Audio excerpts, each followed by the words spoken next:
Today we're doing an all-white custom water-cooled PC inside the Antec P120 crystal case. We'll be featuring an ASRock Extreme motherboard and of course the Power Color Hellhound in white. So let's go ahead and I'll leave all of the parts in the video description.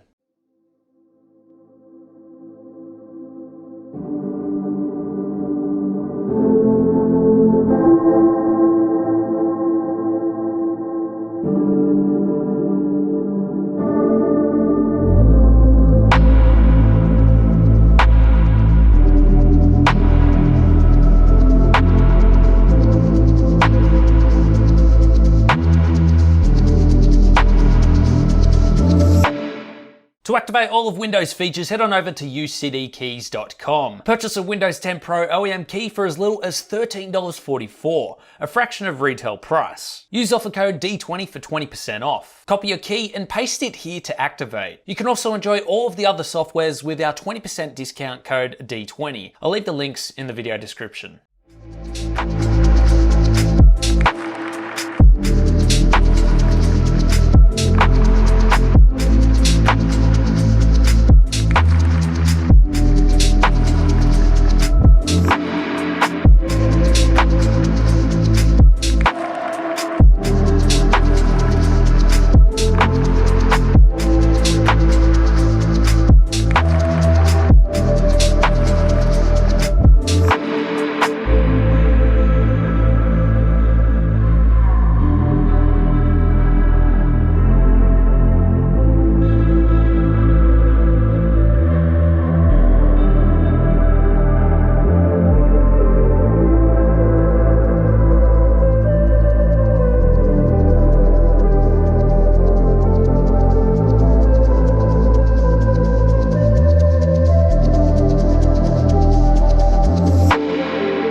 And here it is, guys, our final build inside the Antec P120 Crystal White Edition. Now, all of the LEDs were meant to be set to white, however, we had a bit of difficulty with the RAM modules. The LEDs on this particular RAM are actually faulty, so when we set it all to white, there was some actual blue LEDs shining through. So because of that, we ended up setting everything to RGB because the RAM modules ended up blending in the end. One other thing I wasn't happy with was the paint that was used on the motherboard. We applied it and it looked really good when we did apply it. However, we left it for a few days to sort of cure before we wanted to touch it, so we didn't leave fingerprints and everything on it. But it had a creamy yellowy color, which sort of came on over a couple of days. So what I'm gonna be doing is I'm gonna be taking this apart and I'm gonna repaint the motherboard. Unfortunately, we didn't have time to do that before we had to put this build up. So that is one thing that we are gonna be doing. Now, that's not really noticeable when the full build was together, but you could really notice it when I was putting the motherboard inside the actual case. But that's no big deal, we'll get that fixed anyway. Anyway, guys, I'll leave all of the specs in the description. I appreciate you guys' support. If you'd like to help support the channel, Patreon or YouTube channel memberships is the way to do that. I'll leave those links in the video description. If you would like to join our Discord and chat with us about the build after you watch this video, please feel free to jump over there and ask any questions you have. I'd also like to thank Power Color for the Hellhound GPU, and I'd also like to thank ASRock for the motherboard, and a big shout out to Antec as well for providing the case. Thanks for watching, guys, and we'll see you all in the next one.